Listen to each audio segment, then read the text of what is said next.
ચાલો વિદ્યાર્થી મિત્રો, જીવનમાં આગળ વધીએ નીટમાં એક નવા ચેપ્ટર સાથે, જેનું નામ છે ચેપ્ટર 5 ગતિના નિયમો, સ્ટાન્ડર્ડ 11. આપણે આજે એની થિયરીનું રિવિઝન કરી નાખીશું એકવાર, અને પછી તરત જ એના એમસીક્યુઝ પણ આપણે ડિસ્ક્રિપ્શનમાં એની લિંક મૂકીશું અને ગણીશું. ખરું કે નહીં? દરેક વિદ્યાર્થી પહેલાં કોન્સેપ્ટ ક્લિયર કરે, પછી જ એમસીક્યુ ગણવાનો પ્રયત્ન કરે. આ ચેપ્ટરમાંથી મિનિમમ 2 થી 3 ક્વેશ્ચન પૂછાવાના છે, પૂછાવાશે અને પૂછાવાના જ છે. બરોબર છે? એટલે બહુ અગત્યનું ચેપ્ટર છે ગતિના નિયમો. એટલે ધ્યાન રાખો, આગળના ફિઝિક્સનો પણ બેઝ આ જ હતો. ખરું કે નહીં? ચાલો આગળ વધીએ ફટાફટ. શરૂઆત કરીએ આપણે પ્રારંભથી. તો ભાઈ ચેપ્ટરનું નામ શું હતું? આપણને ખબર છે, ગતિના નિયમો. ગતિના નિયમો. તો સૌથી પહેલા તો આપણે બળ વિશેનો એક અંદાજ મેળવ્યો હતો કે ભાઈ બળ કેટલા પ્રકારના હોય. તો બળ જનરલી 2 પ્રકારના હતા. એક કયું બળ? સંપર્ક બળ. એટલે કે 2 પદાર્થો વચ્ચે સંપર્ક જરૂરી હોય, એકબીજાના સંપર્કમાં આવે તો બળ લાગે. એનો મતલબ કે હું એક બ્લોક પડ્યો છે, બીજો એક બ્લોક પડેલો છે, હું આને ધક્કો મારીશ એટલે મારે સંપર્કમાં આવવું પડશે. એ આના સંપર્કમાં છે એટલે આને ધક્કો મારશે, તો આ બંને બ્લોક આ બાજુ ગતિ કરશે. એ દરમિયાન જે બળ લાગ્યું એ સંપર્ક બળ. આપણે કોઈ સપાટી ઉપર ચાલતા હોય તો આપણે સપાટીના સંપર્કમાં હોઈએ તો ત્યાં જે બળ હશે, ઘર્ષણ બળ, એ પણ એક પ્રકારનું સંપર્ક બળ છે. તો સંપર્ક બળ માટે 2 પદાર્થોને એકબીજાના સંપર્કમાં હોવું જરૂરી છે. જ્યારે અહીંયા કહીએ ક્ષેત્રીય બળ અથવા તો ક્ષેત્ર બળ, કે જેમાં 2 પદાર્થો વચ્ચે સંપર્ક જરૂરી નથી, પણ કોઈ પદાર્થ પોતાની આજુબાજુ શું ઉત્પન્ન કરે છે? બળ ક્ષેત્ર ઉત્પન્ન કરે છે. શું ઉત્પન્ન કરે છે? બળ ક્ષેત્ર ઉત્પન્ન કરે છે. એવું કયું બળ છે? તો આપણને ખબર છે ગુરુત્વાકર્ષણ બળ. વિશ્વમાંનો પ્રત્યેક કણ બીજા કણ ઉપર આકર્ષી પ્રકારનું બળ લગાડે, પણ એના માટે એને પકડવા જતો નથી.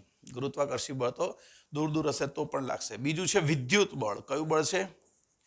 વિદ્યુત બળ. ત્રીજું બળ કયું છે? ચુંબકીય બળ. એટલે આ જે બળ ક્ષેત્રો છે બધા, એ કયા બળ ક્ષેત્રો છે? ચુંબકીય બળ ક્ષેત્ર. આ બધા ક્ષેત્રીય બળના ઉદાહરણ છે. ખરું કે નહીં? જ્યારે ઘર્ષણ બળ છે, ઉત્પ્લાવક બળ છે, આ બધા બળો જે કહેવાય, બાહ્ય બળ આપણે જે સંપર્ક દ્વારા લગાડીએ છીએ, આ બધા બળો એ સંપર્ક બળના ઉદાહરણો છે. તો ગતિને સમજવાની સૌ પહેલી ખોટી માન્યતા કોને આપી હતી? તો એરિસ્ટોટલે. આપણને ખબર છે કે ભાઈ એરિસ્ટોટલે શું કીધું હતું કે જ્યારે કોઈ પદાર્થ ઉપર એની ગતિ ચાલુ રાખવી હોય, એરિસ્ટોટલે શું સમજાવ્યું હતું કે કોઈ પણ પદાર્થની ગતિ ચાલુ રાખવી હોય તો એના ઉપર સતત બળ લગાડતા રહેવું પડે. એનો મતલબ એવો થાય કે કોઈ સાયકલ રોડ ઉપર ચાલે છે અને એ રોડ ઉપર જે સાયકલ ચાલે છે એને તમારે ગતિ કન્ટિન્યુઅસ જો ચાલુ રાખવી હોય તો એના ઉપર બળ લગાડવું પડે. ખરું કે નહીં? આ બળ લગાડવું પડે એના ઉપર. પણ એ માન્યતા થોડી ભૂલ ભરેલી હતી. તો એને સુધારવાનું કામ કોણે કર્યું? તો ભાઈ એનું સુધારવાનું કામ કોણે કર્યું? ન્યૂટને. અને ન્યૂટને ત્યારબાદ ગતિના 3 નિયમો આપણને આપ્યા, જે અત્યાર સુધી આપણે એને દરેક કિસ્સામાં લગભગ યુઝ કરીએ જ છીએ. ખરું કે નહીં? તો સૌથી પ્રથમ નિયમ શું હતો? ભાઈ ન્યૂટનનો પ્રથમ નિયમ શું હતો? કે જ્યાં સુધી કોઈ પદાર્થ પર બળ ના લાગે, ત્યાં સુધી પદાર્થ પર અસંતુલિત બળ ના લાગે. અસંતુલિત બળ ન લાગે ત્યાં સુધી સ્થિર પદાર્થ સ્થિર જ રહેશે. સ્થિર પદાર્થ કેવો રહેશે? સ્થિર જ રહેશે. અને ગતિમાન પદાર્થ અચળ વેગથી ગતિ ચાલુ જ રાખશે. ટૂંકમાં પદાર્થ પોતાની ગતિની અવસ્થા જાળવી રાખશે. શું કરશે? ગતિની અવસ્થા જાળવી રાખશે. પછી સ્થિર હોય તો સ્થિર જ રહેશે, અને ગતિમાન હોય તો અચળ વેગથી ગતિ ચાલુ રાખશે. તો આ તો એક રીતે પોતાની અવસ્થા જાળવવાનો ગુણધર્મ, એટલે જડત્વનો નિયમ કહેવાય. કયો નિયમ કહેવાય? જડત્વનો નિયમ. અને આ જ નિયમ એક રીતે તો કહીએ તો ગેલિલિયોનો જડત્વનો જ નિયમ તરીકે ઓળખી શકાય. ઓકે, હવે આગળ વાત કરીએ કે ભાઈ અસંતુલિત બળનો મતલબ શું? ભાઈ ઘણા બધા મળી શકે કે કોઈ પદાર્થ ઉપર ઘણા બધા બળો લાગતા હોય. F1 લાગતું હોય, F2 લાગતું હોય, F3 લાગતું હોય, પણ જો બધા બળોનો સદિશ સરવાળો 0 થઈ જાય તો આ બળો સમતુલનમાં કહેવાય. બળો શામાં છે? સમતુલનમાં છે. અને સમતુલનમાં હોય તો પણ વેગ બદલાય નહીં. પણ અહીં વાત થાય છે અસંતુલિત બળની. જો અસંતુલિત બળ લાગતું, એનો મતલબ કે બધા બળોનો સરવાળો 0 થતો નથી. તો શું? તો શું પદાર્થના વેગની અવસ્થા બદલાય, પદાર્થના વેગની અવસ્થા બદલાય. અને જો વેગની અવસ્થા પદાર્થની બદલાશે એટલે શું ઉત્પન્ન થયો, તો પ્રવેગ. શું ઉત્પન્ન થયો, પ્રવેગ.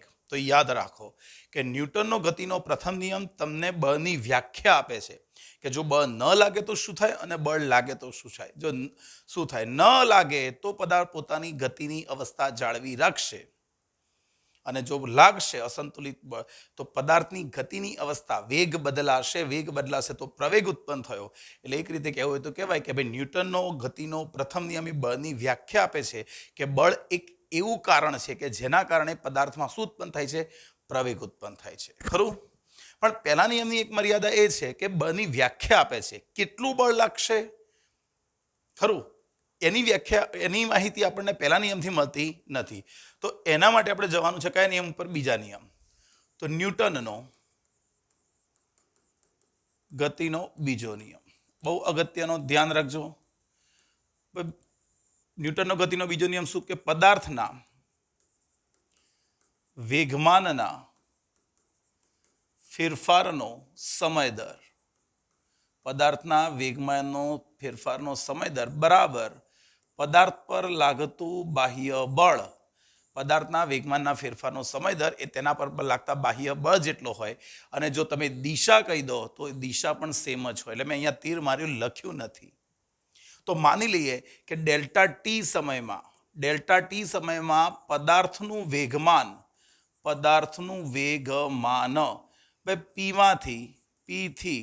પી પ્લસ ડેલ્ટા પી થાય છે. એનું વેગમાનમાં કેટલો ફેરફાર થયો, ડેલ્ટા પી.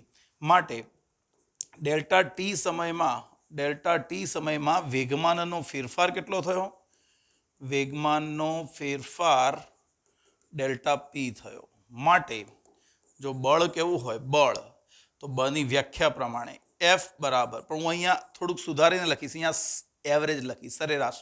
જો બળ અચળ લઈ લઈશ, બરાબર છે, તો વેગમાનના ફેરફારનો સમય દર એટલે કે વેગમાનનો ફેરફાર ભાગ્યા સમયગાળો. હવે આ રીતે તમને મળે ને સરેરાશ મળે. કારણ કે હું માની લઉં કે મેં 0 થી 10 સેકન્ડ સુધી બળ લગાડ્યું, પણ બળ અચળ હોય પણ ખરું, ના પણ હોય, તો આપણે આ સરેરાશ બળ લઈએ. હા, અચળ બળ લાગતું હોય તો પછી તમે ડાયરેક્ટ લખી શકો. પણ જો આપણે તત્કાલીન બળ જોઈતું હોય તો અહીંયા limit delta T tense two 0 લઈ લઉં, તો limit delta T tense two 0 delta પી અપોન ડેલ્ટા ટી, તો જે તે ક્ષણનું બળ આવી ગયું એફ બરાબર ડીપી અપોન ડીટી. ક્લિયર? તો આ એક સૂત્ર ખાસ ધ્યાન રાખવાનું. જ્યારે આપણે બળ શોધવાની વાત આવશે તો હું પહેલું પ્રિફર એ કરીશ કે મને વેગમાનનો ફેરફાર મળી જાય અને એ માટે લાગતો સમયગાળો મળી જાય. ખરું? આટલું મળી જાય તો મને બળ પણ મળી જશે. હજુ આનું થોડુંક વ્યાપક સ્વરૂપ મેળવવાનો પ્રયત્ન કરીએ. પણ આપણને ખબર છે કે પી બરાબર તો શું, વેગમાન. ભાઈ વેગમાનનો તો ટોપિક આપણને ખબર હોવો જોઈએ. વેગમાન એટલે શું, પદાર્થનું દળ ગુણ્યા વેગ. ખરું? તો પી બરાબર એમવી. માટે બળની વ્યાખ્યા સૂત્ર મૂકી દઈએ તો ડી બાય ડીટી, બળ બરાબર D by DT of MV. તો એક કિસ્સો, પહેલો કિસ્સો, જો દળ અચળ હોય તો, આ કિસ્સો ખાસ ધ્યાન રાખજો. જો દળ અચળ હોય તો શું થાય? જો દળ અચળ હોય તો આને 12 લઈ લઈએ તો એમ 12 આવી જશે અને ડીવી બાય ડીટી થઈ જશે. પણ આપણને ખબર છે કે ડીવી બાય ડીટી વેગમાનનું સમયની સાપેક્ષે વિકલન એટલે એના ઉપર લાગતું બળ, જ્યાં એફ બરાબર એમ એ બરાબર કોણ આવી ગયો, કણનો પ્રવેગ, અને એનું સૂત્ર થશે ડીવી બાય ડીટી આપણે જે કહીએ છીએ. બરોબર છે? આપણને ખબર છે કે બળ તો સદિશ રાશિ છે. બળ તો કઈ રાશિ છે? સદિશ રાશિ. એટલે 3 ઘટક હોવાના, એફએક્સ, એફવાય, એફઝેડ. એ રીતે દળ પ્રવેગ પણ સદિશ રાશિ છે. બળ સદિશ રાશિ, એ રીતે પ્રવેગ પણ સદિશ રાશિ. તો આ એવાય એએક્સ એવાય એઝેડ થશે. તો આના ઉપરથી લખવું હોય તો લખાય કે એફએક્સ બરાબર એમએએક્સ, એફવાય બરાબર એમએવાય અને એફઝેડ બરાબર એમએઝેડ. એટલે અહીંયા જુઓ કે એક્સ દિશાના પ્રવેગ માટે માત્ર એક્સ દિશાનું બળ જ જવાબદાર હોય, વાય દિશાના પ્રવેગ માટે વાય દિશાનું બળ જવાબદાર હોય, ઝેડ દિશાના પ્રવેગ માટે ઝેડ દિશાનું પ્રવેગ જવાબદાર હોય.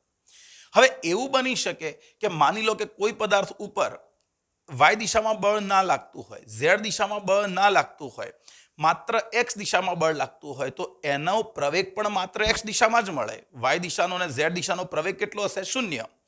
સદિશ આપણે સમજી ગયા છે એટલે આપણને ખબર એટલી હોવી જોઈએ. તો મને કોઈક કિસ્સામાં એવું પૂછ્યું હોય કે ભાઈ વાય દિશામાં પરિણામી બળોનો સરવાળો 0 થાય તો હું માત્ર વાય દિશાના ઘટકો જ ધ્યાનમાં લઈશ, બીજા ઘટકો 0 થાય કે ના થાય. મારે માત્ર વાય દિશાનું બળ 0 કીધું છે. વાય દિશામાં અચળ વેગથી ગતિ કરે તે માટે જરૂરી શરત. તો ભાઈ વાય દિશામાં અચળ વેગથી ગતિ કરતો હોય તો બળ 0 થવું જોઈએ. તો બળના માત્ર વાય દિશાના ઘટકો છે એમનો સરવાળો આપણે 0 મૂકીશું. અહીંયા લખવું હોય તો લખી શકાય કે જો પદાર્થ સમતુલનમાં હોય, જો પદાર્થ સમતુલનમાં હોય, સમતુલનમાં હોવાનો મતલબ શું થાય કે એના ઉપર જેટલા બળો છે એમનો સદિશ સરવાળો 0. તો પછી એનો એક્સ ઘટક બધાનો 0 થાય, સિગ્મા એક્સ ઘટક પણ 0 થાય, સિગ્મા વાય ઘટક પણ 0 થાય અને સિગ્મા ઝેડ ઘટક પણ 0 થાય. એનો મતલબ કે એનો પ્રવેગ 0 હશે. પણ આ કિસ્સો આપણે જે વિચાર્યું ને ધ્યાન રાખજો કે દળ અચળ રહે. આપણે જ્યારે પદાર્થ ઉપર બળ લગાડીએ ત્યારે સમગ્ર ગતિ દરમિયાન પદાર્થ ઉપર લાગતું બળ અચળ રહે છે. પણ બધા કિસ્સા એવા નથી હોતા કે જેમાં બળ અચળ રહે. આપણે જાણીએ કે જ્યારે આપણે રોકેટ લોન્ચ કરીએ છીએ ત્યારે રોકેટમાં 75 થી 80% દળ તો અંદર જે બળતણ ભરેલું એનું હોય, અને જ્યારે એ ઉપર જાય ત્યારે જે દહન થાય એમાં ઘણા કિલોગ્રામ પ્રતિ સેકન્ડના દરથી બળતણનું દહન થઈને ધુમાડો બહાર નીકળતો હોય, જેથી રોકેટને ધક્કો ઉપર તરફ લાગે, ખરું કે નહીં, વિરુદ્ધ દિશામાં મળતો હોય. તો આવા કિસ્સામાં રોકેટનું દળ અચળ નથી રહેતું. દહનનો દર અચળ હશે પણ રોકેટને મળતું રોકેટનો જે દળ છે એ અચળ નથી. તો એવા કિસ્સામાં શું કરીશું? તો આપણે ધ્યાન રાખજો, ખાસ ધ્યાન, કે જો દળ અચળ ન હોય તો, દળ અચળ ના હોય તો ફરી બળનું સૂત્ર મેળવીએ, d/dt ઓફ mv. તો શું કરીએ અહીંયા? આ બંને બદલાય છે તો એમ અચળ અને વેગનું વિકલન પ્લસ વેગ અચળ અને દળનું વિકલન. યાદ રાખવાનું, આ સૂત્ર યાદ રાખવાનું. F બરાબર m dv/dt v into dm/dt. જ્યાં ભાઈ F જે હશે એ બાહ્ય બળ હશે. કયું બળ હશે? બાહ્ય બળ. જો લાગતું હોય તો લેવાનું, ના લાગતું હોય તો 0 કરી દેવાનું. m એટલે રોકેટનું દળ છે. કોણ છે? m એટલે રોકેટનું દળ છે. ભાઈ dv/dt, dv/dt કોણ છે? રોકેટને એક ક્ષણનો પ્રવેગ, રોકેટનો તે ક્ષણનો પ્રવેગ, એટલે જે ક્ષણે એનું દળ જેટલું હોય એ ક્ષણનો પ્રવેગ.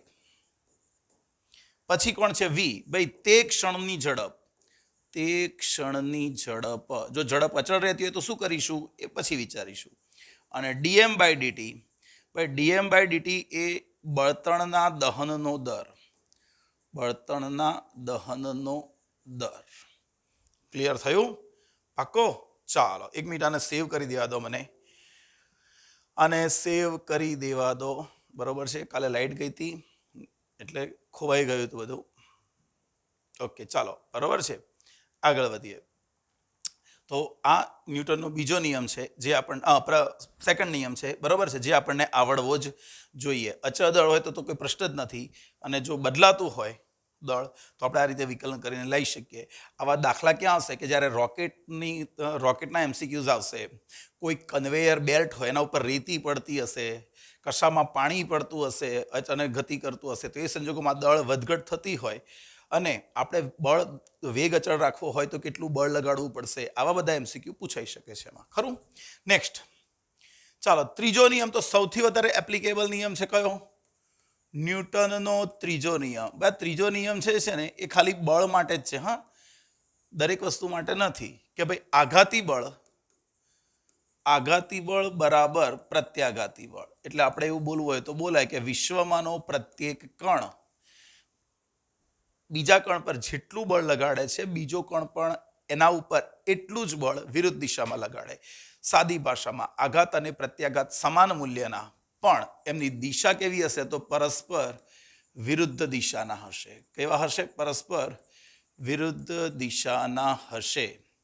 ધ્યાન રાખજો. તો ન્યૂટનનો ગતિનો કયો નિયમ છે? ત્રીજો નિયમ. ત્રીજા નિયમમાં આઘાતી બળ અને પ્રત્યાઘાતી બળ સમાન મૂલ્યના, અને પરસ્પર વિરુદ્ધ દિશાના હશે. ખરું કે નહીં? ઓકે, તો એ કણ બી ઉપર જેટલું બળ લગાડશે, એક ક્ષણની વાત, હા, જે ક્ષણે થાય એ ક્ષણની વાત કરવાની.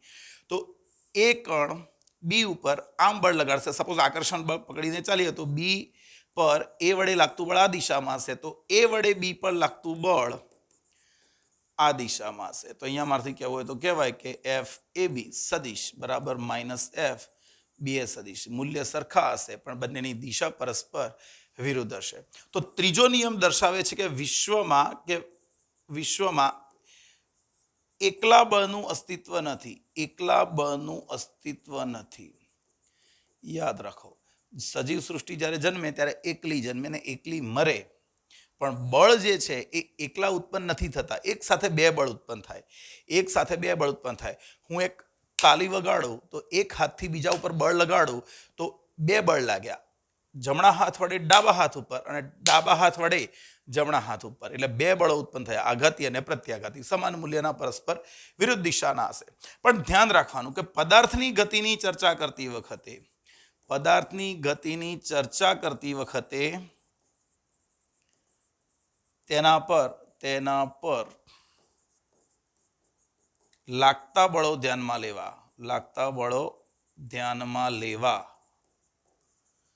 નહીં કે તેણે લગાડેલ. ક્લિયર થયું? તો આ ન્યૂટનનો ગતિનો ત્રીજો નિયમ. યાદ રાખવાનું, વ્યવહારમાં સૌથી વધારે વપરાતો નિયમ હોય તો ન્યૂટનનો ત્રીજો નિયમ છે.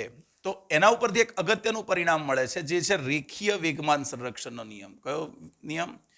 રેખીય વેગમાન સંરક્ષણનો નિયમ.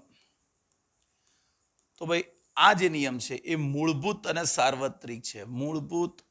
સાર્વત્રિક. સૌથી પહેલા તો એ વસ્તુ ક્લિયર કરી લો કે મૂળભૂત એટલે શું. તો ભાઈ કોઈ ઉપરથી તારવવામાં નથી આવ્યો, છે જે નિયમ. અને સાર્વત્રિક શું? વિશ્વના કોઈ પણ ખૂણે તમે જાઓ, યુનિવર્સ બ્રહ્માંડના કોઈ પણ ખૂણે જાઓ, બીજો કોઈ નિયમ પડાય ના પડાય, આ નિયમ તો પડાશે જ 110%. એટલા માટે એને સાર્વત્રિક નિયમ કહી શકાય. તો નિયમ શું છે? ચાલો બળ વિશે શું ભણ્યા હતા કે ભાઈ બળ બરાબર વેગમાનનો ફેરફારનો સમય દર. અને આ બળનું નામ મેં કીધું હતું કયું બળ? બાહ્ય બળ. તો ભાઈ બાહ્ય બળ હું લઈ લઉં 0. જો બાહ્ય બળ 0 લઈ લઉં એટલે વેગમાનનું વિકલન શું થઈ ગયું? 0. જો વેગમાનનું વિકલન 0 થઈ જાય તો વેગમાન કેવું થઈ જાય? અચળ થઈ જાય.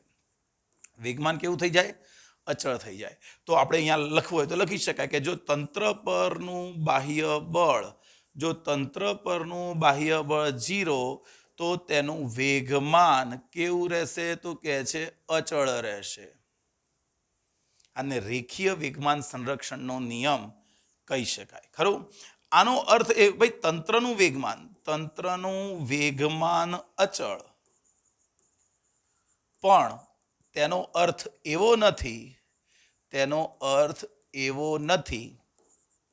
કે તંત્રના કણોનું વેગમાન અચળ રહે. યાદ રાખજો, હું શબ્દ બોલું છું હવે કે તંત્રનું વેગમાન અચળ રહે. એનો મતલબ એવો નથી કે તંત્રની અંદર જેટલા કણો છે બધાનું વેગમાન અચળ રહે. કણોના વ્યક્તિગત વેગમાનોમાં ફેરફાર થઈ શકે બળની અસર હેઠળ, પણ આખા તંત્રની વાત કરીએ તો કણો વચ્ચે લાગતા બળો તો કયા હશે? આંતરિક બળો હશે. અને આંતરિક બળોના કારણે તંત્ર પર બાહ્ય બળ ન હોવાથી કોઈ ફરક નહીં પડે. એટલે તંત્રનું વેગમાન અચળ રહેશે, પણ કણોનું વેગમાન અચળ ના પણ હોય. જેમ કે એક ઉદાહરણ વિચારીએ કે ભાઈ આ એક બંદૂક છે. અરે આવી કેવી બંદૂક? બસ આ બંદૂક છે, સમજી જાઓ ના. આ ટ્રિગર છે, દબાવવાનું છે. તો આ બંદૂક છે અને એની અંદર કોણ છે? એક ગોળી છે. આ બંદૂક છે ને બંદૂકની અંદર કોણ મૂકેલી છે? એક ગોળી. આ રહી. તો શરૂઆતમાં બંદૂક પણ સ્થિર છે, એટલે ઘન પણ સ્થિર છે, એટલે એનું વેગમાન પી ઘન 0. અંદર જે બુલેટ ભરેલી છે એનું વેગમાન પણ 0, અને તંત્રનું વેગમાન પી બરાબર પણ 0 શરૂઆતનું. હવે જેવી બંદૂક ફૂટશે અહીંયા બંદૂકમાં, એટલે શું થશે? આ બુલેટ આગળ ભાગશે અને બંદૂકને ધક્કો પાછળ વાગશે. પણ જેટલું વેગમાન બુલેટને આગળ તરફ મળશે એટલું જ વેગમાન ઘનને પાછળ તરફ મળશે. સાબિત કરવાની જરૂર નથી, પણ આપણે એવું સાબિત કરી શકીએ. ખરું? આ જ કિસ્સામાં માની લો કે એવું છે, બોમ્બ ફૂટવાની ઘટના. કઈ? બોમ્બ ફૂટવાની ઘટના. ધ્યાન રાખો કે ભાઈ માની લો કે એક સ્થિર સપાટી પર એક બોમ્બ સ્થિર અવસ્થામાં પડેલો છે. એનું પ્રારંભિક વેગમાન કહેશો તો ભાઈ પ્રારંભિક વેગમાન p0 કેટલું હશે? 0. એનો પ્રારંભિક વેગ કેટલો હશે? 0. એની ગતિ ઉર્જા કેટલી હશે? પ્રારંભિક 0. કારણ કે એનો વેગ 0 છે. હવે જ્યારે બોમ્બનો એકાએક વિસ્ફોટ થશે તો એના અમુક ટુકડા થાય છે. એમાંનો એક ટુકડો આ બાજુ જાય છે, એક ટુકડો આ બાજુ જાય છે, એક ટુકડો આ બાજુ જાય છે, કોઈક ટુકડો આમ ફેંકાય છે, કોઈ જમીન પર અથડાઈને પાછો કદાચ ઉપર ઉથળાતો હશે. તો એના જુદા જુદા ટુકડા થયા તો બધાના વેગમાન અલગ હશે, p1, p2, p3, p4 up to pn. તો દરેક ટુકડાને સ્વતંત્ર રીતે વેગમાન મળે છે, પણ એ વેગમાનોના સદિશો એવા જ હશે કે જ્યારે હું એમનો સરવાળો કરીશ તો એ સરવાળો શૂન્ય સદિશ જ થાય. એનો મતલબ કે તંત્રનું અંતિમ વેગમાન જે પ્રારંભિક વેગમાન હતું, તંત્રનું ફાઇનલ વેગમાન બધાનો સરવાળો કરીશ તો પહેલાં જેટલું હશે એવું જ રહેશે.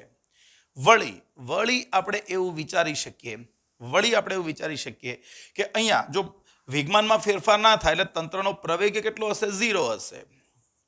તંત્રનો પ્રવેગ, પરિણામી પ્રવેગ, દ્રવ્યમાન કેન્દ્રનો પ્રવેગ, જો કે આ 7મા ચેપ્ટરમાં શીખીશું, પણ અહીંયા થોડું ક્લિયર કરી લઈએ કે માની લો કે એનું દ્રવ્યમાન કેન્દ્ર શરૂઆતમાં અહીં હતું તો દ્રવ્યમાન કેન્દ્ર જે બિંદુએ હશે એ જ બિંદુએ સ્થિર રહેશે અને દ્રવ્યમાન કેન્દ્રનો વેગ કેવો રહેશે? અચળ રહેશે. માનો કે બોમ્બ સ્થિર હતો તો એનું દ્રવ્યમાન કેન્દ્ર આ જ બિંદુએ સ્થિર રહેશે અને બોમ્બ ગતિ કરતા ફૂટે તો એનું દ્રવ્યમાન કેન્દ્ર, ટુકડાઓના તંત્રનું દ્રવ્યમાન કેન્દ્ર અચળ વેગથી જ ગતિ ચાલુ રાખશે. ખરું કે નહીં? ચાલો, આ બોમ્બ ફૂટવાની ઘટના લીધી, પણ અહીં એક વસ્તુ વિચારવા જેવું છે. અહીં આને વેગ છે, આને પણ વેગ છે, આને પણ વેગ છે, દરેકને વેગ છે. ભાઈ દરેકને દળ પણ તો હશે.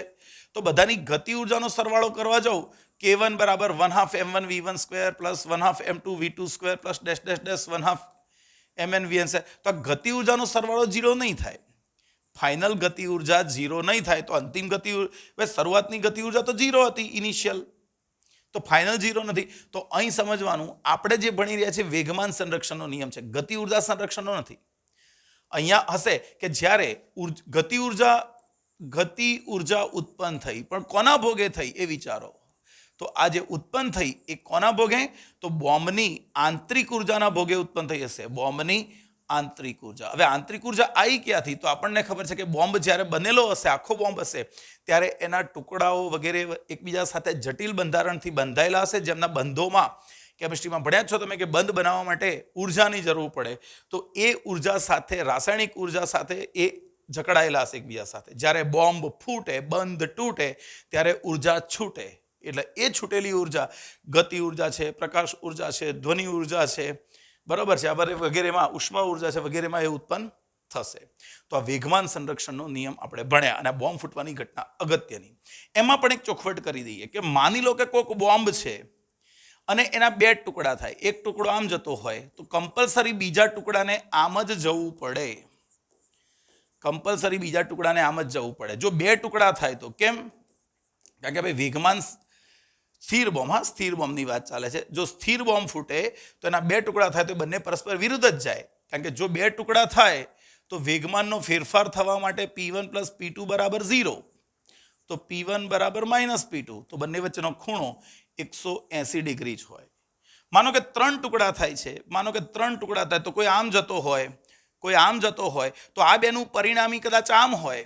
આ પહેલો ટુકડો, આ બીજો ટુકડો, આ પહેલા બીજાનું પરિણામી વેગમાન. તો ત્રીજો ટુકડો કમ્પલસરી તમારો એની વિરુદ્ધ દિશામાં જ હોવો જોઈએ. ક્લિયર થવું જોઈએ. બરાબર છે? નેક્સ્ટ, ચાલો એક જ મિનિટ આગળ. હવે બળોનું સંતુલન એકલી ચકાસી લઈએ. ભાઈ બળોનું સંતુલન એટલે આપણે આગળ ચોખવટ કરી જ ચૂક્યા છીએ કે જો પદાર્થ પર એક કરતાં વધારે બળો લાગતા હોય અને બધા બળોનો સરવાળો 0 થતો હોય તો પદાર્થ સંતુલનમાં છે તેમ કહેવાય. તો ભૌતિક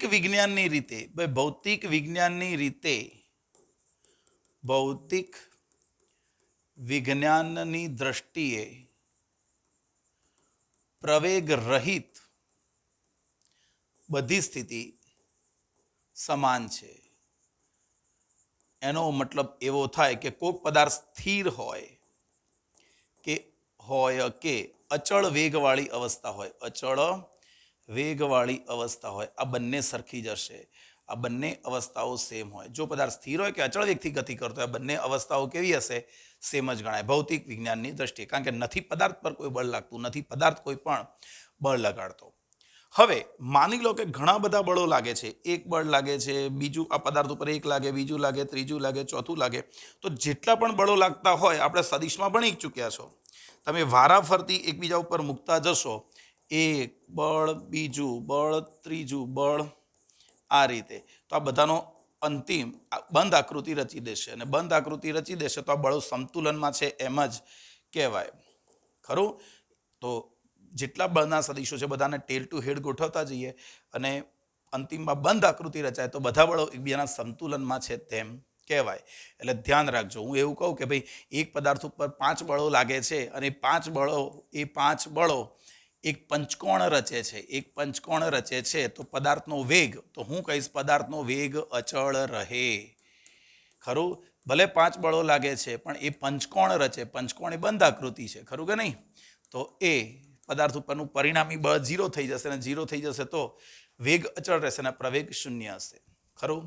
નેક્સ્ટ ચાલો આગળ વધીએ. હવે તો અગત્યમાં જઈએ હવે ઘર્ષણ ઉપર. શાના ઉપર? બરાબર, પહેલાં કેન્દ્રગામી બળ લઈ લઈએ. કેન્દ્રગામી બળની ઘટના પહેલાં લઈ લઈએ એટલે આપણને ખબર પડે. ભાઈ કેન્દ્રગામી બળ તો આપણને ખબર છે કે જ્યાં પ્રવેગ હોય આને કહેવાય સેન્ટ્રીપેટલ. શું કહેવાય? સેન્ટ્રીપેટલ ફોર્સ. બરોબર છે? તો કેન્દ્રગામી બળ તો જ્યાં પ્રવેગ હોય ત્યાં બળ હોય. તો આપણને ખબર છે કે જ્યારે કોઈ પદાર્થ વર્તુળ ગતિ કરતો હોય, કઈ ગતિ કરતો હોય? વર્તુળ ગતિ કરતો હોય તો એના ઉપર કયો પ્રવેગ હોય? કેન્દ્રગામી પ્રવેગ. આપણે શીખી ગયા ચોથા ચેપ્ટરમાં કેન્દ્રગામી પ્રવેગનું સૂત્ર v²/r અથવા r⍵². જ્યાં v એટલે રેખીય ઝડપ, ઓમેગા એટલે એની કોણીય ઝડપ. ધ્યાન રાખજો, આ બધું ખબર હોવી જોઈએ. અને r એટલે એની ત્રિજ્યા થશે. ખરું? તો પછી એના ઉપરથી કેન્દ્રગામી બળ, ભાઈ કેન્દ્રગામી બળ મારે FC કેવું હોય તો શું થશે? MAC. તો FC બરાબર m ઇન્ટુ v²/r. ખરું? અહીંયા ધ્યાન રાખો પણ કે ભાઈ કેન્દ્રગામી બળ જે છે, કેન્દ્રગામી બળ એને પોતાનું સ્વતંત્ર અસ્તિત્વ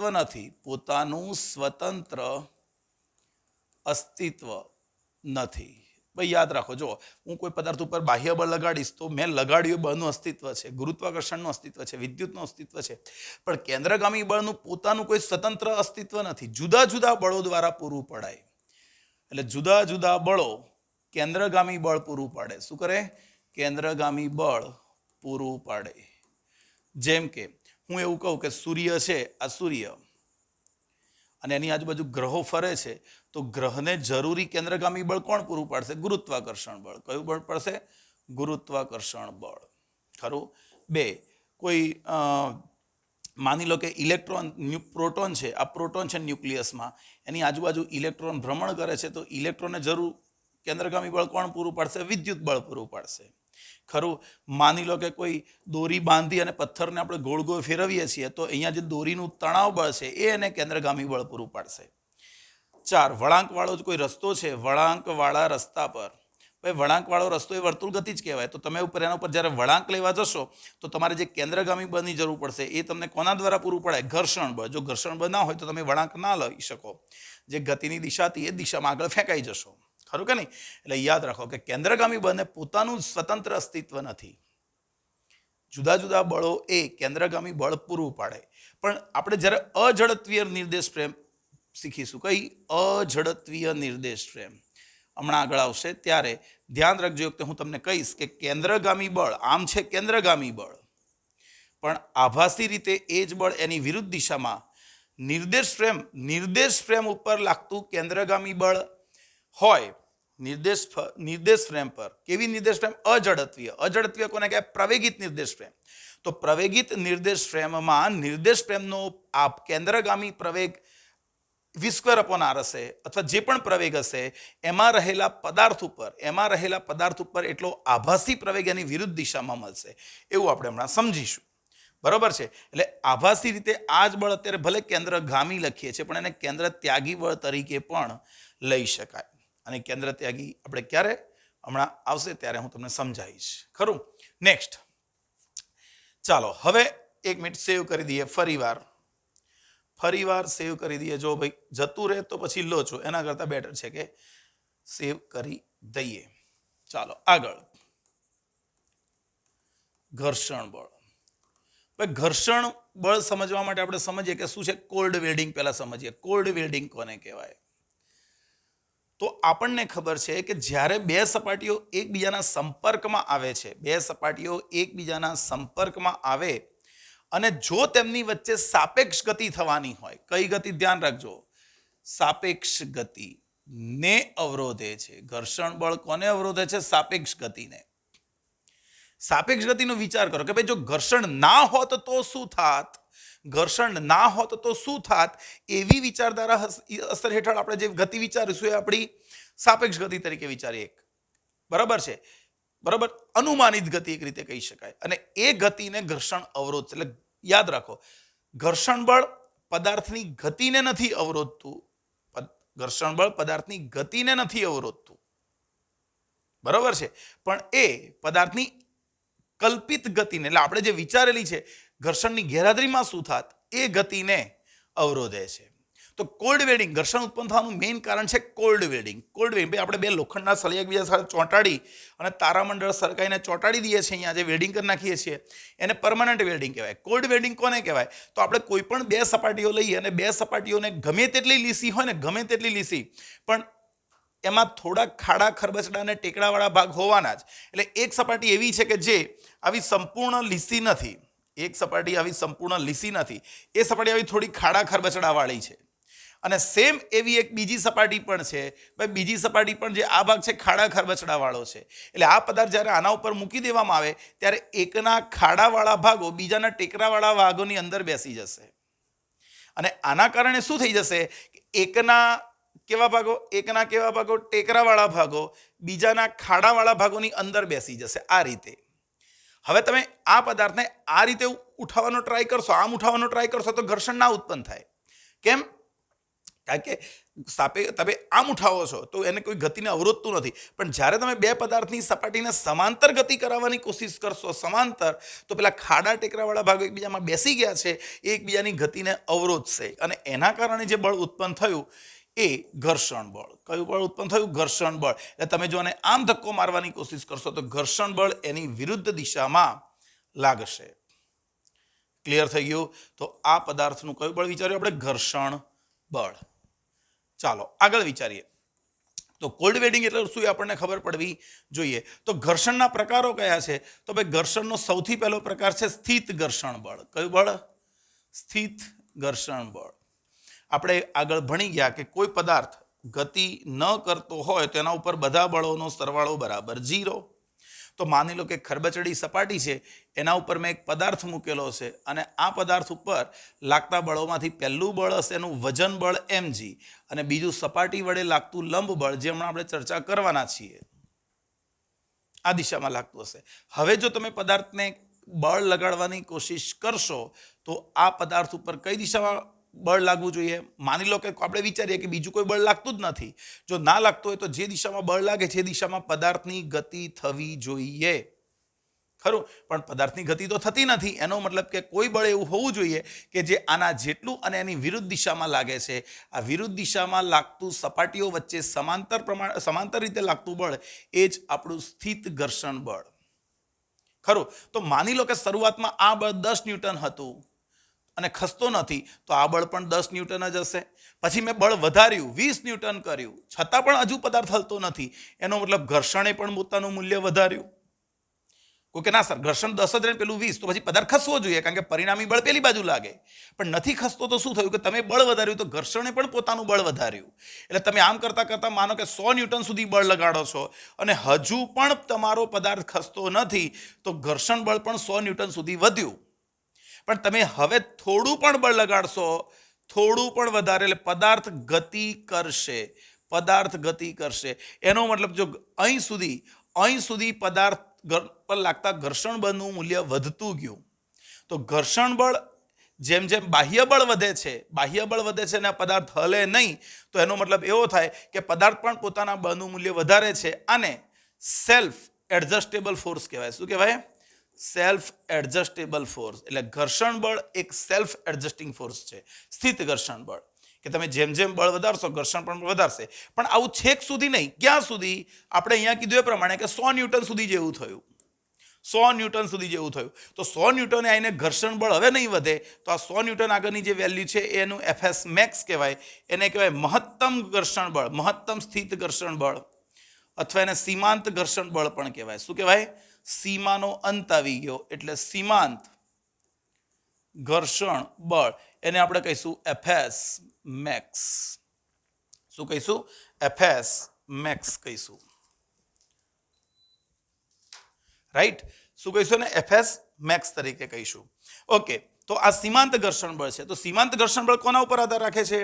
યાદ રાખવાનું ભાઈ, સીમાંત ઘર્ષણ બળ પદાર્થના વજન પર, કોઈ કહેશે જેટલું વજન વધે ને એટલો પદાર્થ ખસેડવો અઘરો પડે. તો હું એક તમને બીજું ઉદાહરણ આપી દઉં કે આ જ પદાર્થને મેં આમ રાખ્યો છે, એની જગ્યાએ ઢોળા ઉપર રાખ્યો હોત તો શું એટલા જ બળથી ખસતો કે ઓછા બળથી ખસતો?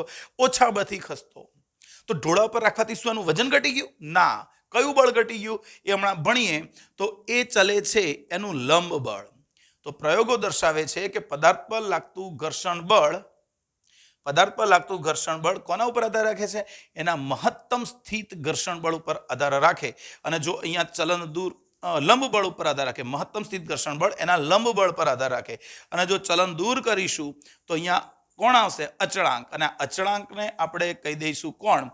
સ્થિત ઘર્ષણાંક. શું કહી દઈશું? સ્થિત ઘર્ષણાંક.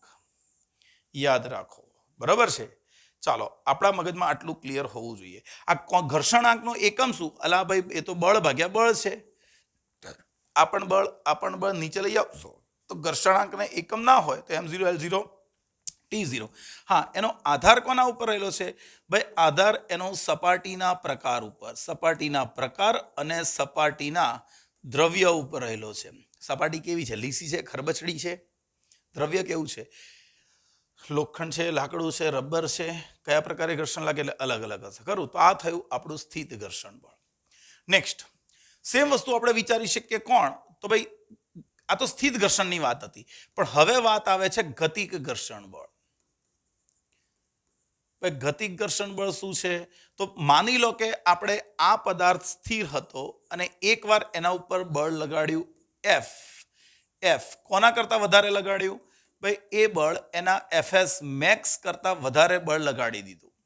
અને જો વધારે બળ લગાડી દીધું તો પદાર્થ ગતિની દિશામાં બળની જે પરિણામી બળ લાગશે એ દિશામાં, એટલે એફએસ મેક્સ લાગશે ને અહીંયા mu S N FS max, એટલે તો આ દિશામાં પ્રવેગી ગતિ કરશે. કેમ? કારણ કે પરિણામી બળ લાગ્યું. સમજો છો કે નહીં? આપણે પદાર્થ ઉપર પરિણામી જે બળ લગાડ્યું એફ, એ એફ બળ એફએસ મેક્સ મહત્તમ ઘર્ષણ બળ કરતા વધારે લગાડ્યું તો પદાર્થ આ દિશામાં ગતિ કરવાનું ચાલુ કરી દેશે અને પરિણામી બળ લાગે તો પ્રવેગી ગતિ કરે છે. પણ આપણે પ્રવેગી ગતિ નથી કરાવી, આપણે એને અચળ વેગી ગતિ કરાવડાવી છે. અચળ વેગી. ભાઈ, આ તો ના જ. અચળ વેગી ગતિ તો કેવી રીતે થશે? પરિણામી બળ લાગશે જ. તો એનો મતલબ એવો થયો કે જો પદાર્થને મારે v જેટલા અચળ વેગથી ગતિ કરાવી હોય, પ્રવેગ 0 કરી દેવો હોય, તો હવે ગતિમાન સ્થિતિમાં એના ઉપર લગાડવું પડતું બળ, કઈ સ્થિતિમાં? ગતિમાન સ્થિતિમાં એના પર લગાડવું પડતું બળ એના મહત્તમ સ્થિત ઘર્ષણ બળ કરતાં થોડુંક ઓછું હશે. પણ એવું નહીં થાય કે પદાર્થ ઉપર બળ ના લગાડવું પડે. ખબર પડે છે? જો મહત્તમ કરતા વધુ બળ લગાડીશું તો પદાર્થ પ્રવેગી ગતિ કરશે અને એનો વેગ વધતો જ જશે.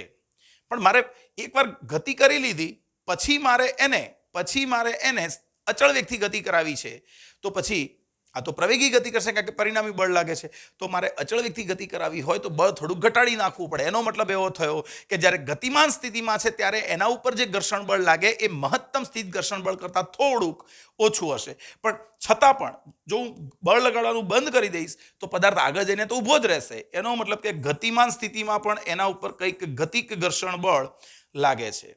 અને જે રીતે પેલામાં મ્યુ એસ એન હતું એ રીતે અહીંયા મ્યુ કે એન એ પણ લંબ બળ ઉપર આધાર રાખે, જ્યાં મ્યુ કે એ કોણ છે? ગતિક ઘર્ષણાંક. મ્યુ કે કોણ છે? ગતિક ઘર્ષણાંક. ક્લિયર થયું? યાદ રાખજો, ગતિક ઘર્ષણાંકને પણ બે પદાર્થના વેગ સાથે કંઈ ખાસ લેવા દેવા નથી. એ પણ પેલા જે પેરામીટર્સ હતા, દ્રવ્ય છે, સપાટીનો પ્રકાર છે, એના ઉપર જ આધાર રાખે. ક્લિયર થાય છે દરેક જણને? હા કે ના? તો આ કોની વાત કરી? ગતિક ઘર્ષણ બળની વાત કરી. આગળ વધીએ. હવે કહીએ રોલિંગ ઘર્ષણ બળ. કયું? રોલિંગ ઘર્ષણ બળ. ભાઈ હવે શું, આ પદાર્થ હતો એને ધક્કો મારીશું તો એ તો સપાટી પર આમ સરકશે. પણ અમુક પદાર્થો એવા હોય આવા કે ગબડે, સપાટી ઉપર શું થાય? ગબડે. એટલે માની લો કે કેવા પદાર્થો? ભાઈ ગોળાકાર અને નળાકાર પદાર્થો. ગોળાકાર, નળાકાર. શંકુ બી કોક કદે આડો પાડી દો શંકુને તો શંકુ બી થોડા ખદે ગબડી શકે. તો ગોળાકાર, નળાકાર આવા પદાર્થો ગબડે છે, આ રીતે ફરે પણ છે ને આગળ બી જાય છે. તો સમજો કે આ સ્થિતિમાં શું થશે? તો જે સપાટી અહીંયા કહેવું હોય તો કહેવાય કે ગોળાકાર અને નળાકાર પદાર્થ હશે તો માત્ર કોઈ રેખા કે બિંદુ એ સપાટીના સંપર્કમાં હશે. એનો મતલબ સમજાવું કે માની લો કે હું એક આ કેલ્ક્યુલેટર લઈ આવું છું ને આ કેલ્ક્યુલેટરને આપણે આના ઉપર મૂકી દીધું તો આ સપાટીનું બધું ક્ષેત્રફળ આના સંપર્કમાં છે. જ્યારે અહીંયા માત્ર જો પેન મૂકીશ તો એક રેખા એકલી સંપર્કમાં હશે અને ગોળો મૂકું તો એક બિંદુ એકલું જ સંપર્કમાં હશે. પણ એક વસ્તુ છે કે ભાઈ ઘર્ષણ બળ આ હશે, સ્થિત હશે, આ હશે કે આ હશે. કોઈ પણ ઘર્ષણ બળ ક્ષેત્રફળ પર આધારિત નથી. કોઈ પણ ઘર્ષણ બળ સપાટીઓના ક્ષેત્રફળ પર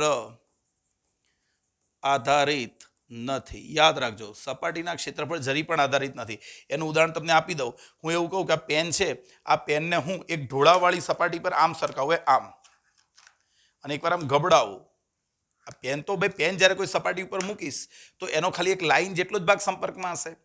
હવે પેનને આમ ધક્કો મારું તો આમ ઘસાતી ચાલશે અને એકવાર આમ ગબડતી જશે. શામાં વધારે અંતર કાપશે? ગબડતી હોય તો, કારણ કે સંપર્કમાં જે છે તો રેખા એટલી ને એટલી જ છે, ખરું ને? સંપર્કમાં જે રેખા છે એ તો તમે આમ ધક્કો મારો કે ગબડાવો એ તો સેમની સેમ જ છે. તો જ્યારે ગબડાવીશું ત્યારે કેમ એ વધારે ગતિ કરે છે? ત્યારે ઘર્ષણ કેમ ઓછું છે?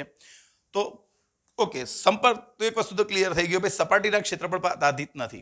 પણ અહીંયા શું વાત કરી કે જ્યારે કોઈ નળાકાર કે ગોળાકાર વસ્તુ કોઈ સપાટી હોય અને આ સપાટી સાથે સંપર્કમાં હોય ત્યારે માત્ર એક બિંદુવત ભાગ, જો ગોળો હોય તો ખાલી એક બિંદુ સપાટીને ટચ થતું હોય અને નળાકાર હોય તો એક રેખા એકલી ટચ થતી હોય અને એ તે ક્ષણે સ્થિર હોય. તે ક્ષણે કેવું હોય? સ્થિર હોય. અને ધ્યાન રાખો હવે શું થાય, આને ધક્કો મારીશું ત્યાં બે સપાટી બે સાથે ઘસાશે. જ્યારે અહીંયા શું થશે કે આ જેવો આગળ વધી ગયો એટલે આપણું પી બિંદુ જે સંપર્કમાં હતું એ હવે ઉપર આવી ગયું અને એક નવું બિંદુ સંપર્કમાં આવ્યું ક્યુ. થોડા સમય પછી ગોળો આગળ જશે તો પી ફરી પાછો અહીં આવી ગયો, ક્યુ અહીં આવી ગયો, એક નવું સંપર્કમાં આવશે. ખ્યાલ આવે છે? એટલે અહીં જ્યારે ધક્કો મારીશું ગતિકમાં ત્યારે જે બિંદુઓ સંપર્કમાં છે એ જ સંપર્કમાં રહેશે અને એકબીજા સાથે ઘસાયા કરશે. જ્યારે રોલિંગ ઘર્ષણ બળમાં શું થશે કે ભાઈ જે બિંદુઓ સંપર્કમાં છે એ તો સંપર્કમાં ક્ષણ પૂરતા જ છે, એના પછીની ક્ષણે એ સંપર્ક ગુમાવી દેશે અને એના કારણે બે પદાર્થો વચ્ચેની સાપેક્ષ ગતિ એકદમ ઘટી જાય અને એના કારણે ઘર્ષણમાં ઘટાડો થાય. ક્લિયર થયું? અને અહીંયા પણ જે રોલિંગ ઘર્ષણ બળ છે, રોલિંગ ઘર્ષણ બળ એ પણ એના લંબ બળના સમપ્રમાણમાં જ છે, પણ એની ચિંતા આપણે કરવાની જરૂર નથી. તો મ્યુ એસ સૌથી વધારે હશે, પછી મ્યુ કે ઘર્ષણાંક હશે અને સૌથી ઓછો કોણ હશે? રોલિંગ ઘર્ષણાંક સૌથી ઓછો હશે. એટલે આપણે પદાર્થને સરકાવવા સિવાય ગબડાવવો જોઈએ. બોલ બેરિંગ્સને બધું આપણે એનો ઉપયોગ કરીએ તો ઘર્ષણના આપણને ઓછું કરી શકીએ. ભાઈ ઘર્ષણના ફાયદા બી છે, ગેરફાયદા બી છે. બધા ભાગો ઘસાઈ જાય, બરોબર કે નહીં? ચપ્પલ ઘસાઈ જાય, કપડાં ઘસાઈ જાય, મગજ ઘસાઈ જાય, આ બધું ઘર્ષણના ગેરફાયદા છે. પણ વિચારો ઘર્ષણ ના હોય તો પણ આપણે ચાલી ના શકીએ, લખી ના શકીએ, બરોબર છે? એટલે સારું લખવાનું મટી ગયું, નહીં? ઘર્ષણ ના હોય પણ તો ઘર્ષણ જ્યાં જરૂરી છે ત્યાં વાપરીશું, જ્યાં જરૂરી ના હોય ત્યાં ઘટાડવાનો પ્રયત્ન કરીશું. તો ઘટાડવા માટે આપણે શું યુઝ કરીશું? લ્યુબ્રિકેન્ટ્સ. બે સપાટીઓ છે તો બે સપાટીઓ એકબીજાના ડાયરેક્ટ સંપર્કમાં આવે એની જગ્યાએ વચ્ચે ઓઇલ ભરી દેવામાં આવે તો જ્યારે બે સપાટીઓ એકબીજાની ડાયરેક્ટ સંપર્કમાં ગતિ કરતી હતી એની જગ્યાએ વચ્ચે લ્યુબ્રિકેશન આવી જશે તો બંને વચ્ચેની સાપેક્ષ ગતિ એકદમ ઘટી જશે અને સાપેક્ષ ગતિ જે પણ થશે એ હવે પદાર્થની સપાટી લ્યુબ્રિકેન્ટ્સ અને લ્યુબ્રિકેન્ટ્સ અને નીચેની સપાટી વચ્ચે થશે જેનો ઘર્ષણાંક ઘણો ઓછો હોય અને એના કારણે આપણે રોલિંગ ઘર્ષણ બળ ઘટાડી શકીશું. ખરું? ચાલો નેક્સ્ટ આગળ વધીએ. આ તો તમે ભણી જ ગયા છો, આમ તો મારે કંઈ કરવાની જરૂર નથી. લંબ બળ, ઘર્ષણ બળ અને સંપર્ક બળ, આમ તો આ ટોપિક મારે પહેલા ચલાવવાનો હતો, અહીંયા ચાલશે. અને સંપર્ક બળ. ચાલો માની લઈએ કે કોઈક પદાર્થ છે અને આ પદાર્થ ઉપર એક ઢાળ બનાવી દઈએ અને ઢાળ ઉપર આપણે એક પદાર્થ રાખી દઈએ છીએ, આ રહ્યો. ભાઈ આ પદાર્થના જે અણુઓ છે એ આ પદાર્થના અણુઓ પર વજન કઈ બાજુ લગાવવાના? નીચે તરફ વજન લગાવવાના, mg. આનો ઢોળાવ થીટા છે. અહીંથી જો આમ લંબ દોરી દો, તમે આમ લંબ દોરી દો તો આ ખૂણો પણ થીટા થાય. તો mg છે, ખરું? તો પદાર્થ એની વિરુદ્ધ દિશામાં બળ લગાડશે અને સમતોલતું બળ. આ સમતોલતા બળનું નામ કહું સંપર્ક બળ. કયું બળ કહું? સંપર્ક બળ. વજન બળ, પદાર્થે પોતાના વજન બળના કારણે ઢાળની સપાટીના અણુઓને દબાયા તો એણે ઉપર ધક્કો માર્યો. હવે વજન બળ જે છે એના બે ઘટકો પાડીએ. ચાલો અહીંથી એક ઘટક આ દિશામાં અને એક ઘટક આ દિશામાં. ભાઈ મેં બે ઘટકો પાડતા શીખવાડ્યા, એક આજુ અને એક બાજુ. આ ઘટક કેટલો? mg cos થીટા અને આ ઘટક થશે mg sin થીટા. આ mg cos થીટા થશે, mg sin થીટા થશે. અને આ જે ઘટક છે આ ઘટક એ આના બે ભાગ પર, આ થીટા તો આ પણ થીટા થઈ જશે. તો આનો આ ઘટક થશે r cos થીટા. જે સપાટીને, આ સપાટી છે એને લંબ રૂપે પદાર્થ ઉપર લાગે એટલે એનું નામ લંબ બળ. કયું બળ? લંબ બળ. અને લંબ બળ હા થશે. અને માની લો કે જો શું ના હોત તો પદાર્થ સરકી જાત. શું ના હોત તો પદાર્થ સરકી જાત. ભાઈ ઘર્ષણ ના હોત તો પદાર્થ સરકી જાત. એટલે આપણી અપેક્ષિત ગતિ શું હતી? અપેક્ષિત ગતિ શું હતી? કે જો ઘર્ષણ ના હોત તો પદાર્થ નીચે આવી જાત, પણ નથી આવતો. એનો મતલબ કે પદાર્થ પર અહીંયા ઘર્ષણ લાગે છે, ઘર્ષણ બળ. તો આનો આ દિશાનો ઘટક r sin થીટા એ તમને ઘર્ષણ પૂરું પાડશે. તો અત્યારે સમતુલન સ્થિતિ હોય, કઈ સ્થિતિ? સમતુલન સ્થિતિ. તો એ સમતુલન સ્થિતિમાં આ n જે લંબ બળ છે એને કોણ સમતોલે છે? n ને કોણ સમતોલે છે? mg cos theta. અને f કોને સમતોલે છે? તો mg sin થીટાને સમતોલે છે. ખરું? આનાને આ ભાગ્યા લઈ લઉં તો tan થીટા બરાબર f upon n. યાદ રાખજો, કોઈ પણ તબક્કે ઢોળાવવાળી સપાટી માટે tan થીટા બરાબર f upon n. tan theta બરાબર f upon n. ફરી એકવાર tan થીટા બરાબર f upon n. પણ જો પદાર્થ સરકવાની અણી પર આવે, જો પદાર્થ સરકવાની અણી પર હોય તો શું? બટ તો કશું જ નહીં. tan થીટા ફરી લખું, આ મેક્સિમમ ખૂણો. માનો કે અત્યારે પદાર્થ સરકતો નથી, મેં થોડો ખૂણો વધાર્યો, હજુ પણ નથી સરકતો. થોડોક હજુ વધાર્યો, હજુ પણ નથી સરકતો. તો જેમ જેમ ખૂણો વધારતા જઈશું, એક તબક્કો તો એવો આવશે કે આ પદાર્થ સરકી જશે. તો જ્યારે સરકવાની અણી પર હોય ત્યારે મહત્તમ ખૂણો કેટલો? તો મારે ઘર્ષણ બળ પણ મહત્તમ લેવું પડે, fs max into n. પણ fs max એટલે તો μsn upon n. n ઉડી ગયા તો tan થીટા મેક્સિમમ બરાબર શું થઈ જશે? મ્યુએસ. tan થીટા મેક્સિમમ બરાબર શું થઈ જશે? Mu S. આ ઘણો અગત્યનો પૂછાયેલા ઘણી વાર એમસીક્યુ છે કે ઢાળવાળી ઘર્ષણવાળી અને ઢાળવાળી સપાટી પરથી થીટા કોણે પદાર્થ જો સરકી પડવાની અણી પર હોય તેનો ઘર્ષણાંક કેટલો? તમને થીટા આપેલો હશે, તમે ગણી શકશો. ક્લિયર થઈ ગયું? પાકો. અને જો મૂલ્યની દ્રષ્ટિએ જવું હોય તો બંનેનો સ્ક્વેર કરી નાખશો તો આ સરખા હોય તો બી ચાલશે કે ભાઈ r cos થીટા એટલે કોણ? n.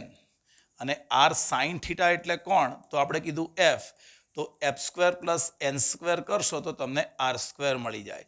એટલે ઘણીવાર તમને આવા કિસ્સામાં સંપર્ક બળ જો શોધવાનું કીધું હોય તો ઘર્ષણ અને લંબ બળ શોધી અને આ રીતે તમે સંપર્ક બળ શોધી શકો છો. ખરું? લંબ બળ ઘર્ષણ સંપર્ક આપણે બિલકુલ ક્લિયર હોવો જોઈએ. ચાલો નેક્સ્ટ આગળ જઈએ. અઝડત્વીય નિર્દેશ પ્રેમ. અઝડત્વીય નિર્દેશ પ્રેમ. ભાઈ અઝડત્વીય નિર્દેશ પ્રેમ કોને કહેવાય? કે પ્રવેગિત નિર્દેશ પ્રેમને. પ્રવેગિત નિર્દેશ પ્રેમને અઝડત્વીય નિર્દેશ પ્રેમ કહેવાય. ચાલો એક વસ્તુ સમજીએ કે જો આપણે એક સ્થિર બસમાં બેઠા છીએ, શામાં બેઠા છે? સ્થિર બસમાં, તમને ખબર જ છે, અને આપણે અહીંયા બેઠેલા છીએ. જો બસ સ્થિર હશે તો બી આપણે નહીં હલીએ, અને જો બસ અચળ વેગથી ગતિ કરતી હશે તો બી આપણું માથું સ્થિર જ રહેશે. આ બંને કિસ્સામાં આપણી નિર્દેશ ફ્રેમ તરીકે કોણ છે? ભાઈ નિર્દેશ ફ્રેમ તરીકે બસ છે, અને બસ આપણે અવલોકન કરવાનું છે બસની સાપેક્ષે.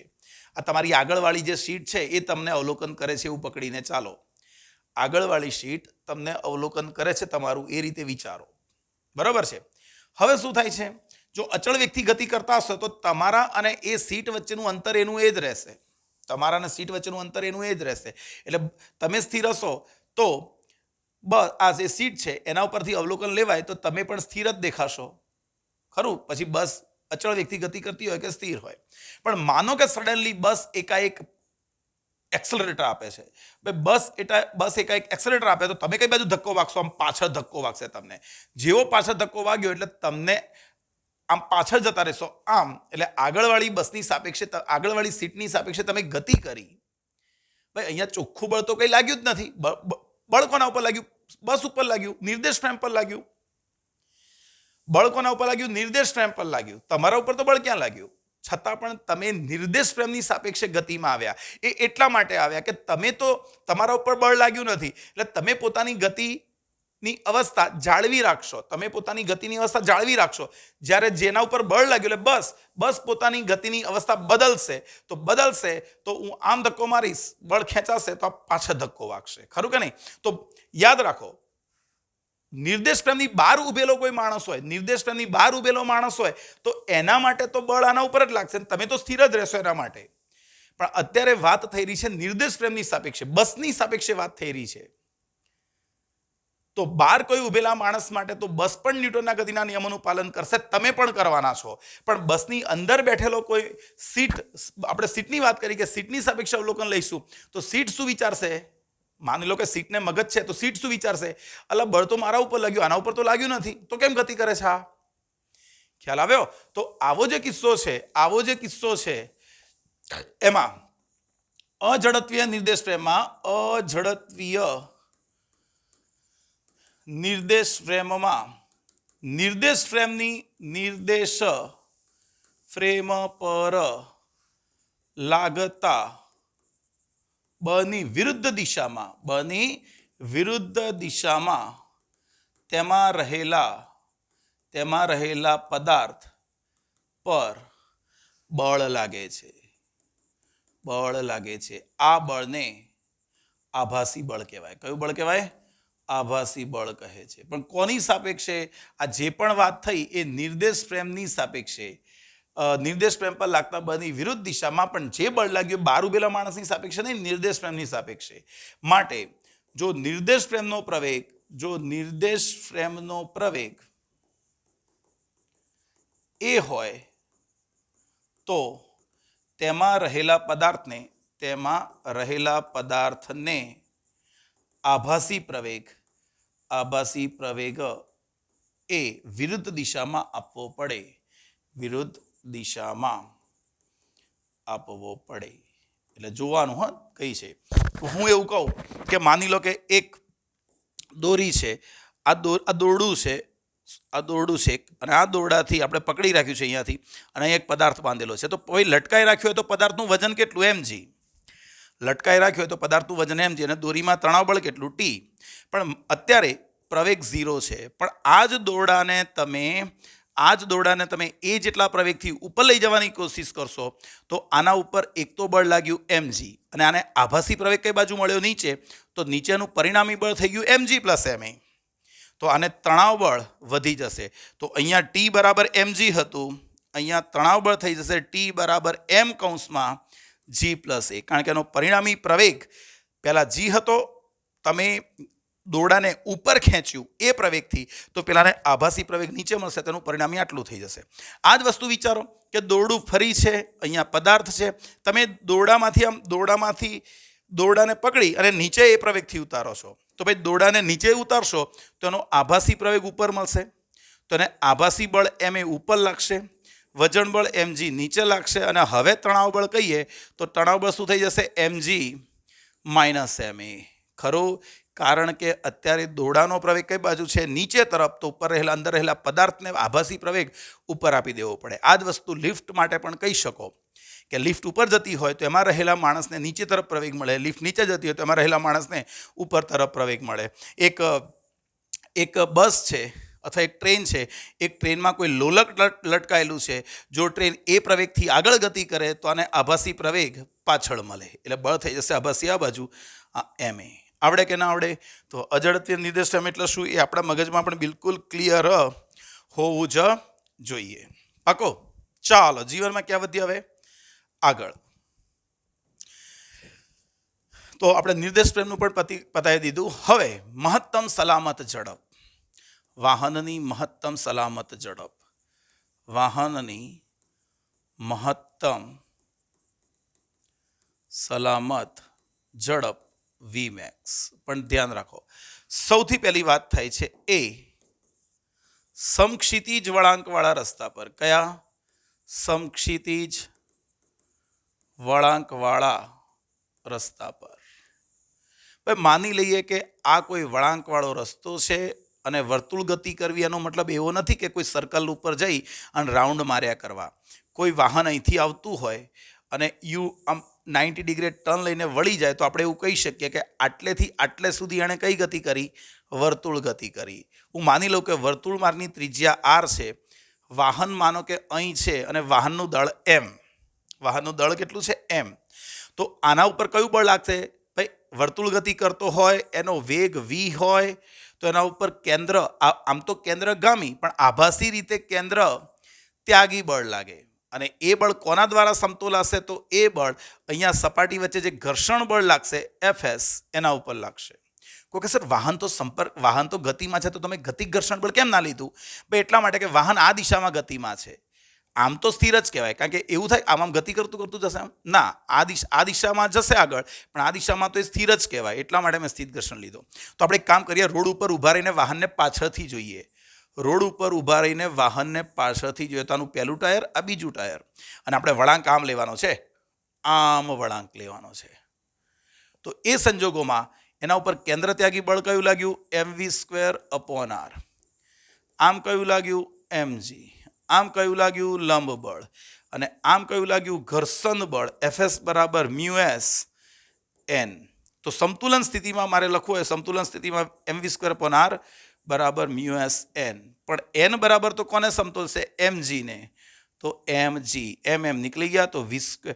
અહીંયા અમારે એક રીતે મારે આવું ના લખાય, એક રીતે મારથી આવું ના લખાય, ખાલી કેમ એ તમને સમજાવી દઉં કે અત્યારે આ મહત્તમ ઘર્ષણ બળ હોઈ પણ શકે, ના પણ હોઈ શકે. એટલે હું અહીંયા કહી દઉં Fs. તો સમતોલ કોણ છે?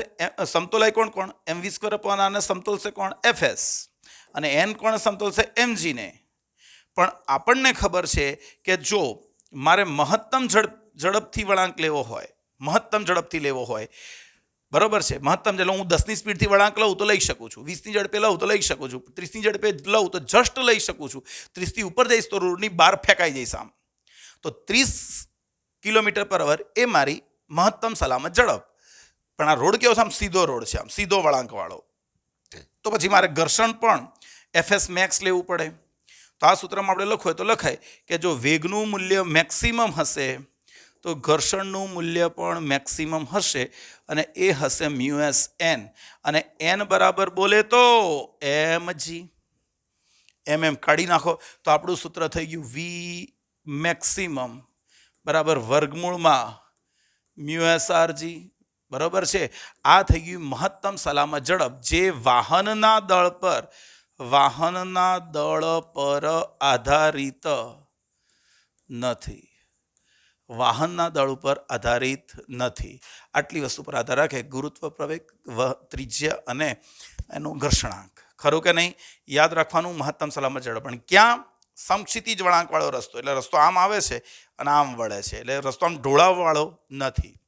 પાકો? ચાલો નેક્સ્ટ.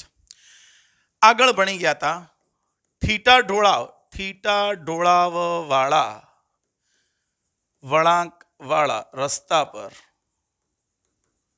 મહત્તમ સલામત ઝડપ. થીટા ઢોળાવ પર મહત્તમ સલામત ઝડપ.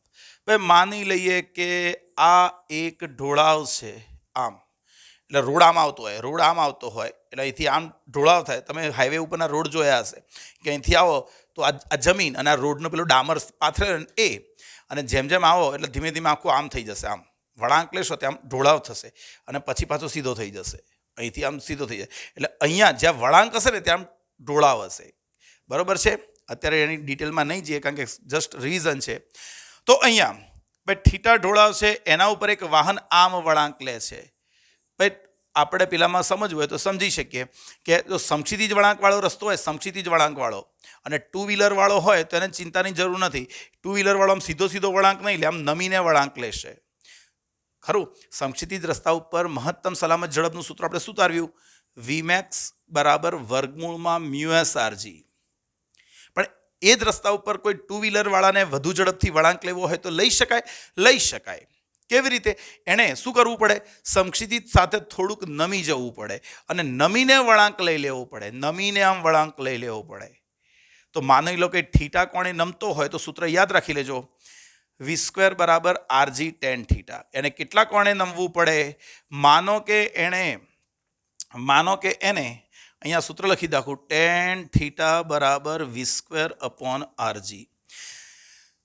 જે રસ્તા ઉપર મહત્તમ સલામત ઝડપ મ્યુએસ આરજીનું વર્ગમૂળ છે, ઓછી ઝડપ છે પણ એને વધુ ઝડપથી વળાંક લેવો હોય સમક્ષિતિજ રસ્તા ઉપર, તો એને શું કરવું પડે?